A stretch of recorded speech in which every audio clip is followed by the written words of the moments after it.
2650. gada 2. janvāra vakarā. Jaunais gads ir sācies ar jauniem notikumiem un atklājumiem.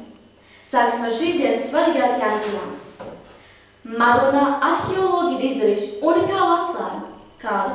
To tūlīt uzzināsim. Par to sīkāk mums pastāstīs korespondente no notikuma vietas. Un tagad pieslēdzamies notikuma vietai. Labvakar! Mēs atrodamies vietā, kur pirms 600 gadiem atradās Madonas valsts ģimnāzija. Šajā vietā arheologi ir veikuši lielus izrakumus un atraduši kādu grāmatu. Tā bija ievīstīta polietilēna plēvē, tāpēc ļoti labi saglabājusies. Došu vārdu arheologu izrakumu vadītājai. Mēs esam atraduši grāmatu sarkanbrūnos vākos ar interesantu nosaukumu Vilka brālis. Šo grāmatu ir izdevusi kāda mums nezināma izdevniecība Zvaigzne ABC.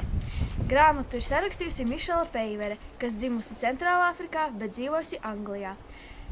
Mēs ar brīvu vērām grāmatas pirmās lapuses un atklājām, ka šīs grāmatas darbība notiek pirms 6000 gadiem. Mēs, visi arheologu komandas darbinieki, ļoti vēlamies izlasīt šo grāmatu, un arī mums radās ideja digitalizēt to, lai tā būtu pieejama ikvienam un visiem.